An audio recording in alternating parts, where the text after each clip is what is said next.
J'aimerais commencer par une prière ce soir. Si cela vous convient, peut-être vous pouvez prendre la main de la personne à côté de vous et acceptons simplement ce que le Seigneur a prévu de donner ce soir et ce qu'il a en tête. Seigneur, nous te louons pour l'amour de Dieu que tu as répandu en nous par Jésus-Christ. Nous te remercions pour ta miséricorde. Nous te remercions pour ta miséricorde qui se renouvelle chaque matin. Nous te remercions pour l'extension de celle-ci sur nos vies à l'heure même où nous sommes. Seigneur, nous désirons que tu reçoives la gloire ce soir, tout ce qui a été préparé et qui sera dit et accompli dans cette réunion. Nous désirons, Seigneur, que ton esprit dirige chacun d'entre nous pour qu'il n'y ait pas seulement la voix pour parler, mais des oreilles pour entendre et des cœurs pour appliquer la vérité que tu nous donnes. Nous te louons, Seigneur, et nous te remercions pour l'autorité que tu nous as donnée pour retenir les forces qui s'opposeraient à nous dans ton œuvre, Seigneur. Ce soir, Seigneur Jésus, nous te disons d'être magnifié au milieu de nous et de nous donner la sensibilité et la direction de ton esprit comme tu le voudrais. Rien de plus et rien de moins, Seigneur. Et pour cela, nous te louons au nom de Jésus. Amen et Amen. Je vais commencer à partager avec vous ce soir, d'abord à partir d'un arrière-plan qui peut vous sembler un peu inhabituel. C'est-à-dire d'où je viens, et vous devrez peut-être essayer de vous placer dans la manière de penser que j'avais à l'époque. Je suis né et j'ai été élevé en tant que catholique romain. Mes parents étaient portugais et irlandais. Il y a donc une longue lignée de catholicisme romain chez nous. Donc si vous pouvez essayer ce soir de vous mettre dans ce contexte, je pense que cela pourra vous aider pour la présentation de ce rêve. Y a-t-il quelqu'un ici ce soir qui était un catholique romain pratiquant avant de rencontrer Jésus? Plusieurs ici ce soir? Levez la main. Comme ça, je saurai qui sont mes amis plus tard. Ok, bien. Vous saurez de quoi je parle dans les différents aspects de cette présentation. Quand j'étais un petit garçon, j'ai commencé à avoir des visions. Je n'étais pas sûr de ce que c'était une vision. La première fois que ça m'est arrivé, c'était lors d'une cérémonie traditionnelle à l'église. Le chemin de croix. Certains d'entre vous s'en souviennent peut-être. Il s'agissait de 10 stations installées dans une église catholique où l'on priait le rosaire. Quand j'ai fait ce rêve, pour sauter un peu en avant, je n'étais pas chrétien. Je n'étais pas sauvé. Je n'avais pas vraiment lu la Bible. À part quelques passages le dimanche à l'église, nous avions quelques passages que nous lisions de temps en temps. Et au lycée, j'avais lu l'évangile de Jean. Donc je n'étais pas dans un endroit où je savais ce qui se passait dans ce rêve. Et cela m'a beaucoup perturbé. Vous verrez cela ce soir. Alors que tout cela commence à se dérouler, que Dieu est un Dieu étonnant qui révèle quelque chose à quelqu'un qui ne sait rien du tout. Et donc, je vais vous demander d'essayer de vous mettre à ma place ce soir en réalisant que vous ne restez pas assis ici longtemps pendant que vous écoutez le rêve en sachant ce que vous savez maintenant. Mais plutôt essayez de vous mettre, pour ainsi dire, à une place où vous ne saviez rien de tout cela. Et cela vous avait été révélé d'une manière que c'était la première fois que vous avez vu ou entendu de telles choses. Comme je l'ai dit, j'ai commencé à avoir des visions quand j'étais un petit garçon en CE1, en deuxième primaire. La première fois, c'était lorsque le chemin de croix qui était constitué d'images accrochées sur le mur prenait vie et que Jésus portait la croix et la semaine de la Passion. Je l'ai vu en tant que petit garçon avec la couronne d'épines sur sa tête, juste enfoncée dans sa tête. C'était de longues épines. Elles n'étaient pas comme ce que j'avais toujours pensé dans mon esprit, peut-être comme des épines de rose ou quelque chose comme ça. Mais c'était de longues épines et certaines d'entre elles dépassaient du côté de sa tête. Il saignait beaucoup sur son visage. Son visage était battu de manière extensive, presque au point qu'il était difficile de dire qui était cette personne, au point d'être méconnaissable.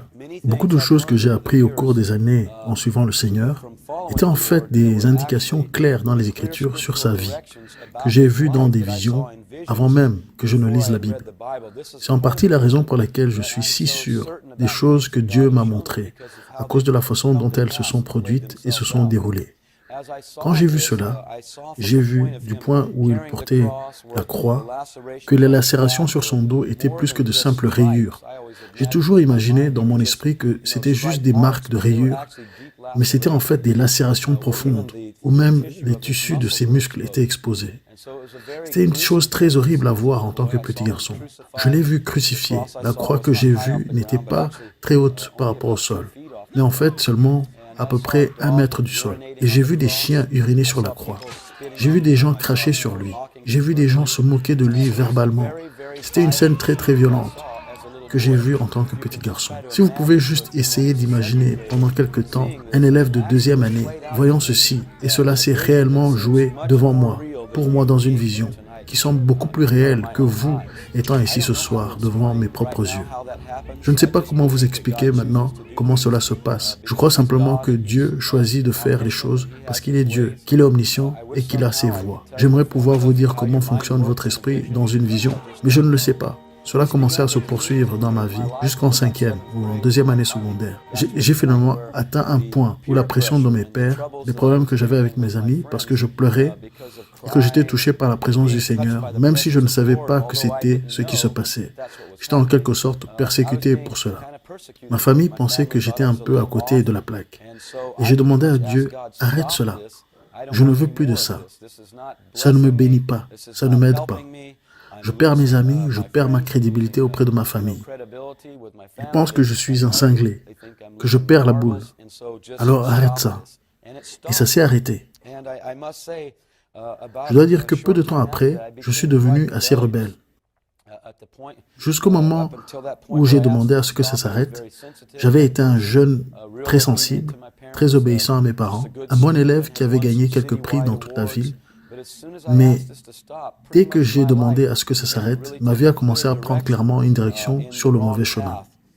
Quelques années plus tard, je m'étais marié et au début de l'année 1980, vers le mois d'août, je me suis endormi cette nuit-là, comme n'importe quelle autre nuit. Je veux vous donner quelques détails pour que vous sachiez. Je n'étais pas intoxiqué. Je n'étais pas sous l'influence de drogues hallucinogènes, bien que j'avais parfois fumé de la marijuana et bu de l'alcool dans ma vie. La nuit où j'ai eu ce rêve, je ne me suis pas couché dans un état de stupeur ou intoxiqué ou quelque chose comme ça. Je me suis endormi et c'était l'une de ces nuits où vous pouvez sentir que vous êtes en train de vous endormir. Vous vous laissez aller et vous savez que vous êtes sur le point de vous endormir. Dès que je me suis endormi, ce rêve a commencé. Il a commencé par un bruit très très très fort. La meilleure description que je puisse vous donner serait de vous dire que ça ressemblait à un klaxon de voiture des années 70. Combien d'entre vous se souviennent du son des klaxons des années 70? Ils étaient très bruyants à l'époque, alors qu'aujourd'hui, ils ne sont plus qu'une sorte de petit bip-bip, bip-bip. Mais à l'époque, si on appuyait vraiment sur le klaxon, ils étaient puissants. C'était un peu comme ça.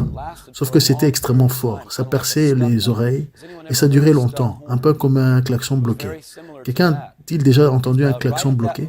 C'était très similaire à cela. Et juste au moment où j'ai entendu cela, il m'a été donné la capacité, encore une fois, je vais partager avec vous certaines choses qui semblent être très chronologiques dans la façon dont ce rêve s'est déroulé, et pourtant, à certains endroits, je ne veux pas vous dire les délais spécifiques parce que c'était presque comme si j'étais placé dans différentes situations sans la compréhension du temps qui passe. Certaines choses étaient juste très panoramiques. C'était juste une grande image que je voyais. Mais à ce moment du rêve, j'ai eu l'occasion de voir une sorte de vue du ciel sur la terre. Et ce que j'ai vu, c'était que le globe était un peu ici comme ça, et j'ai pu voir très clairement de nombreux cimetières et jardins funéraires. Puis j'ai été amené très près de plusieurs de ces cimetières, et ce que j'ai vu était une chose très inhabituelle pour moi. C'était que le sol s'ouvrait, la terre s'ouvrait littéralement, assez violemment, et des gens sortaient des tombes. Je vous dirais qu'en tant que catholique, j'ai prié de nombreuses fois.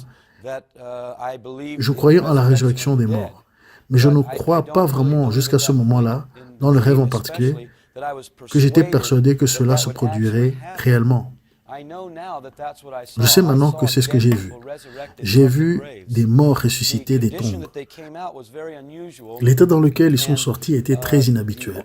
Et l'autre chose qui était inhabituelle, c'est qu'une pierre tombale d'une parcelle de cimetière voyait une personne sortir de la terre et celle d'à côté, non.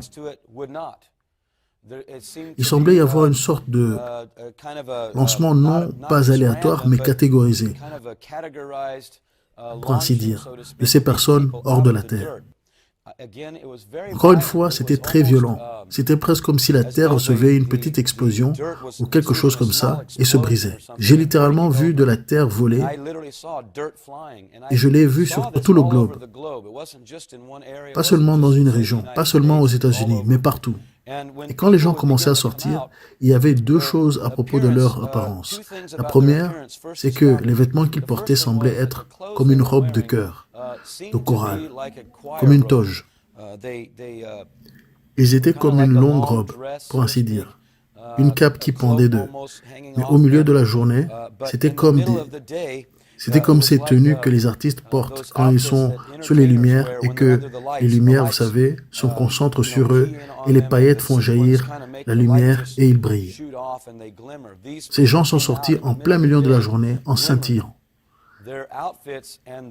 Leur tenue et leur personne étaient plus brillantes que le soleil. J'aimerais pouvoir vous l'expliquer, mais j'ai pu voir l'éclat de ces gens qui sortaient. Les hommes, bien qu'ils portaient ces robes, semblaient être très masculins. J'ai toujours pensé que ces robes que je devais porter quand j'étais diplômé de l'école avaient l'air féminin. Vous voyez? Mais ces choses que ces gens portaient étaient masculines. Et pourtant, quand les femmes étaient ressuscitées, elles étaient très féminines. Encore une fois, je vais vous donner le rêve exactement comme je l'ai vu. J'aurais aimé que certaines choses soient plus excitantes et d'autres un peu moins, mais je vais vous le donner exactement comme je l'ai vu. Ces gens qui sont sortis, c'était difficile pour moi de l'expliquer au fil des années. Les personnes âgées sortaient avec l'apparence d'être vieux, mais ils n'étaient pas vieux. On pouvait dire qu'ils avaient vécu une vie bien remplie, peut-être 80 ans, peut-être 75 ans, quelque chose comme ça. Mais disons par exemple que les cheveux qu'ils avaient perdus étaient revenus. Elles avaient l'air mûres, mais pas vieilles. Ok. J'ai vu beaucoup de jeunes ressuscités, et bien qu'ils aient l'air très jeunes, ils n'étaient pas très jeunes. Il y avait une maturité en eux. J'aimerais encore une fois pouvoir définir clairement comment cela est apparu pendant le rêve. La position dans laquelle je me trouvais à cette époque ne me permettait pas de comprendre ces choses à cause du catholicisme fervent que ma famille et moi avions pratiqué. Je n'avais jamais entendu parler de pratiques chrétiennes protestantes. Je n'avais jamais été dans une église protestante. Je n'avais jamais vu quelqu'un me témoigner de l'évangile de Jésus-Christ et du plan du salut. Je n'avais jamais vu le livre de l'Apocalypse. Et pour être très franc avec vous, même aujourd'hui, ma vie aurait été beaucoup plus facile si je n'avais jamais fait ce rêve. Je voulais juste faire mon truc et continuer ma vie. Je pensais que tout allait bien jusqu'à ce que cela commence à se produire. Donc, juste pour vous aider à comprendre, je n'ai pas demandé ça. Je n'ai jamais demandé à voir le Seigneur. Je n'ai jamais demandé à avoir les anges. Je n'ai jamais demandé à avoir des visions. D'habitude, chaque fois que j'ai quelque chose comme ça, je finis par avoir des problèmes. Et donc, je n'aime pas vraiment les ennuis qui vous suivent quand Dieu commence à vous montrer ces choses. L'autre chose que je veux clarifier, c'est que lorsque cela s'est produit, je n'ai pas vraiment compris que c'était Dieu au début. Et pour que vous compreniez d'où je venais, je n'avais aucun désir de faire l'expérience de ce rêve. Tout d'un coup, les gens qui sont sortis, ils ont juste disparu. J'aimerais pouvoir vous dire que je les ai vus partir. Je ne sais pas s'ils ont été emmenés et cachés quelque part. Je ne sais pas s'ils ont été emmenés dans les nuages parce que je ne les ai jamais vus partir. Ils ont juste disparu. Ok? Une chose que je peux vous dire, c'est que je n'ai pas vu une seule personne sur la planète Terre changer comme nous l'avons vu dans la Bible, où il est dit que les morts en Christ ressusciteront les premiers et que ceux qui sont vivants et qui restent seront changés. Je n'ai vu personne à ce moment-là. Quand j'ai vu ces gens sortir de la tombe changés ou être expulsés de la planète Terre, rencontrer le Seigneur dans les nuages, je n'ai rien vu de tel. Ok? Encore une fois, je dois vous dire que je n'avais jamais entendu parler de l'enlèvement.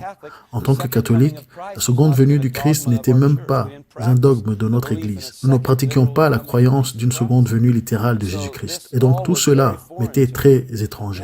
Et dès que ces gens ont disparu, par manque de mots, partout où ils sont allés, l'hystérie collective a commencé à frapper la terre. Les gens avaient l'apparence d'un désespoir absolu, de l'hystérie. Il y avait le chaos partout. Il y avait du pandémonium partout. Il y avait un chaos de masse, l'anarchie, où la peur agissait partout. J'ai été en mesure de voir dans de nombreux quadrants de la Terre Et il n'y avait pas une seule nation qui était sous cette situation. Tout le globe en faisait l'expérience. C'était un cas très inhabituel qui s'est produit. Dans le rêve, je n'étais pas toujours capable de percevoir ce qui se passait. Et pourtant, je luttais toujours avec mon esprit pendant le rêve. Je ne sais pas si vous avez déjà fait des rêves où vous rêviez de choses, mais dans votre esprit, vous étiez très conscient que vous rêviez, et c'était presque comme si vous étiez deux personnes. Vous voyez ce que je veux dire? C'est comme si tu étais presque divisé. Je voyais le rêve se produire, et pourtant, dans mon esprit, je ne voulais vraiment pas faire partie de ce rêve. Mais je dois être très franc avec vous. Je n'avais pas le choix pendant que ce rêve se déroulait. Et d'ailleurs, il a duré toute la nuit, avec une interruption vers 3 heures du matin. Je n'avais aucun contrôle pour sortir de ce rêve. Je vais vous dire que j'ai appris à changer mes rêves. Quand je vais me coucher et que le diable décide d'essayer de me faire un mauvais rêve, j'ai appris à dire à mon esprit de ne pas y aller. Je vais juste le changer. Eh bien, laissez-moi vous dire que je ne pouvais pas changer ça. J'aurais aimé pouvoir le faire d'une manière ou d'une autre. Définitivement, ma vie pendant 20 ans, une partie aurait été beaucoup plus facile. Ce n'était pas facile de recevoir ça. Ça n'a pas été facile de m'asseoir dessus pendant tout le temps que j'ai eu à le faire. Ma crédibilité a été remise en question plusieurs fois. Parce que si c'était si puissant, pourquoi ne pas l'avoir partagé? Je crois fermement que si j'avais partagé cela publiquement quand je l'ai reçu, personne ne m'aurait cru parce qu'il n'y avait pas de crédibilité établie dans mon ministère. Et cela m'aurait probablement détruit parce que je ne possédais pas le caractère de Christ nécessaire pour vraiment publier quelque chose comme cela et comprendre ce que cela implique avec une révélation comme celle-ci. Paul a parlé des révélations qui arrivent et apportent des épreuves. Et donc, je sais que je n'étais pas vraiment prêt pour ça. Alors que le pandémonium de masse et le désespoir commençaient à imprégner la société, un événement très inhabituel s'est produit. La télévision, le téléphone, la radio, et cet autre appareil de communication inhabituel. J'ai pu voir dans de nombreux foyers aux États-Unis ces boîtes blanches de cette taille qui ressemblaient à des téléviseurs. Et quand je les ai vues, elles étaient dans presque toutes les maisons des États-Unis. Elles avaient des mots écrits dessus et parfois on aurait dit que la télévision passait à travers elles. Tous ces appareils ont été éteints pendant environ 2 semaines. Je sais maintenant que ce que je voyais étaient des ordinateurs personnels dans les maisons des gens. Dans les années 80, et d'ailleurs j'ai fait des études sur tout ce que j'ai vu pour vérifier si c'est du Seigneur, parce que je n'allais pas aller sur la télévision nationale ou aller dans les nations pour raconter quelque chose qui n'est pas vrai. J'ai un ministère personnel maintenant et je ne veux pas compromettre tout ce que le Seigneur a établi les 17 dernières années. En 1980 et 81, il y avait moins d'1,5% de foyers américains qui avaient un ordinateur à l'intérieur, un ordinateur personnel. IBM était en train de passer des cartes d'entrée de données au disque dur et à la mémoire RAM dans ses processus informatiques. L'ordinateur qui était sur la scène à l'époque s'appelait le Commodore. Certains d'entre vous se souviennent peut-être qu'il s'agissait en fait d'un traitement de texte avec une très petite quantité de mémoire. Et j'en ai vu dans les maisons un peu partout. Toutes ces choses ont été éteintes. Une des choses qui se passait pendant cette hystérie, c'est que beaucoup de gens se demandaient où étaient passés ces gens.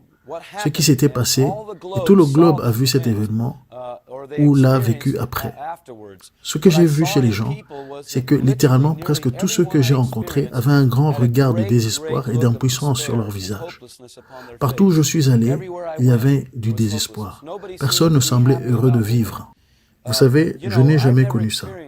J'étais dans beaucoup de lieux publics où les gens sont déprimés, pas heureux, mais pas partout sur la terre et en masse. Je ne sais pas si vous avez vu ça, moi non. Cette hystérie a apporté un désespoir total et une perplexité totale à presque tout le monde. Les communications télévisées ont été interrompues pendant un certain temps. Encore une fois, les gens m'ont demandé ce qui, selon vous, a causé cela. Je ne suis pas vraiment sûr, mais je voudrais mettre quelque chose sur le transparent ce soir pour vous montrer un article. Et pour beaucoup d'entre vous, membres du Prophecy Club, ici ce soir, ce n'est pas une nouvelle information pour vous. Mais pour certains visiteurs qui pourraient être ici, cela pourrait être une nouvelle information. C'était un article, laissez-moi le déplacer vers le bas d'un poil. C'est un article qui m'a été donné 2 semaines avant le début de la tournée. Laissez-moi partager avec vous quelques détails. Je ne voulais pas faire cette visite, d'accord? Je ne voulais vraiment pas me connecter au Prophecy Club quand j'ai reçu la prophétie pour eux. Le Seigneur m'avait dit des choses sur ce ministère et comment tout ce qu'il disait concernait la fin des temps. Je me suis dit, non, je ne veux pas aller là-bas. J'ai été rejeté de suffisamment d'églises et j'ai été suffisamment persécuté pour ma position. Je ne vais pas me lier à quelqu'un qui va déclarer la fin comme il le croit vraiment. Maintenant, vous savez que nous devons tous quitter la peur de l'homme, tôt ou tard, dans nos vies. Amen. C'est donc ce que j'ai dû faire. Et quand je priais au sujet de cette tournée, le Seigneur m'a dit qu'il me donnerait chaque jour un signe, partout où j'irais, un signe dans le naturel, dans le monde physique, que ce que j'avais vu était vraiment de lui. Nous sommes entrés dans l'aéroport aujourd'hui. Nous traversions le terminal et il m'a montré un Humvee assis dans la zone principale du terminal de cet aéroport et c'était exactement le type que j'avais vu. Celui que je dois vous montrer ce soir sur les rétroprojecteurs plus tard, ce n'est pas la même. Cet article était une réimpression. En fait, j'ai la copie originale si vous voulez. Je peux l'envoyer à Prophecy Club et vous pouvez demander qu'il vous l'envoie. C'était dans le journal de presse de Santa Barbara, Californie, en 1991. Il s'agissait d'une seule explosion nucléaire à haute altitude par une nation voyou, par une nation méchante, qui pouvait bombarder le continent américain avec une pulsion électromagnétique, paralysant l'électronique civile et militaire des ampoules aux ordinateurs.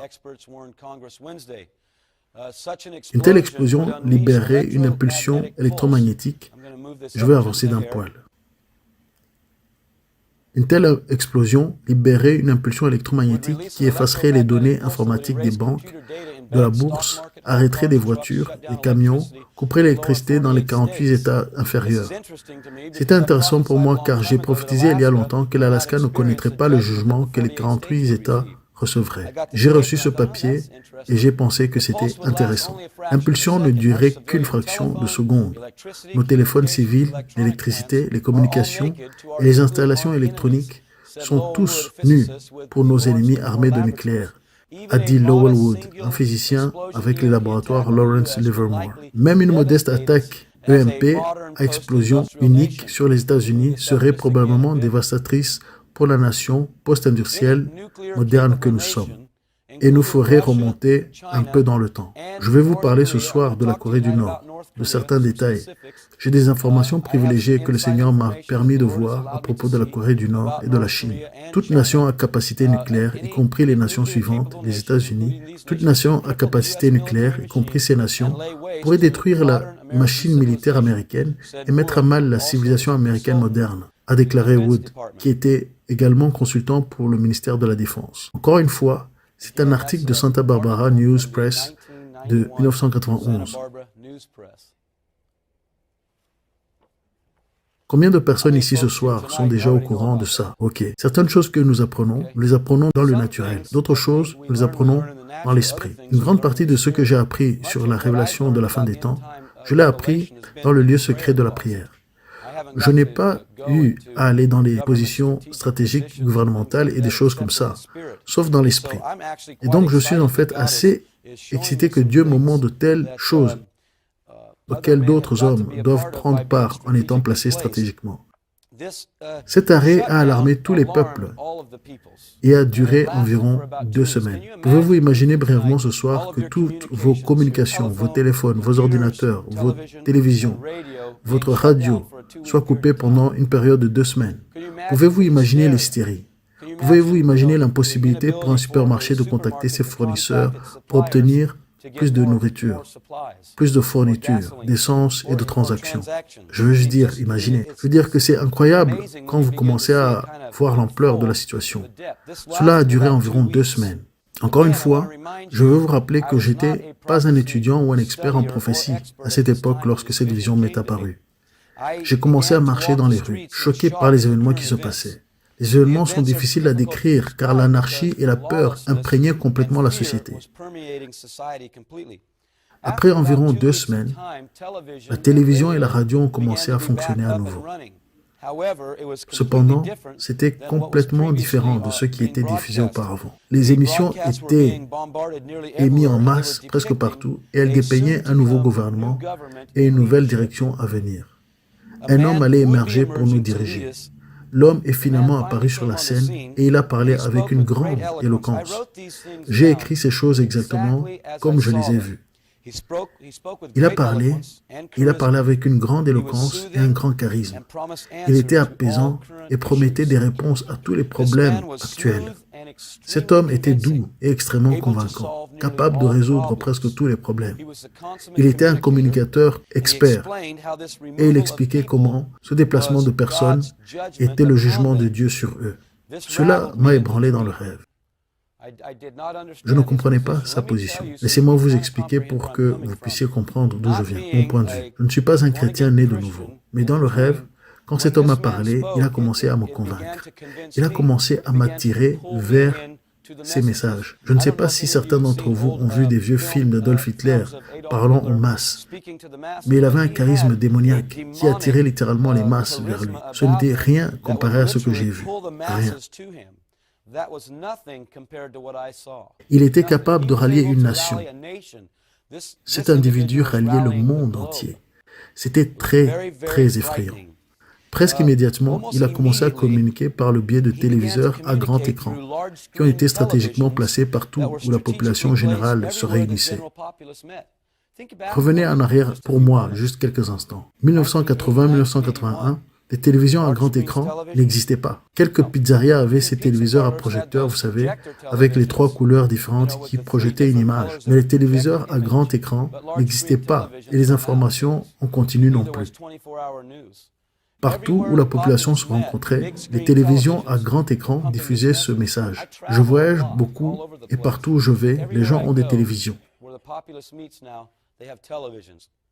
Les restaurants en ont. J'étais dans certains restaurants où vous avez une télévision à votre table pour vous tenir au courant de tout.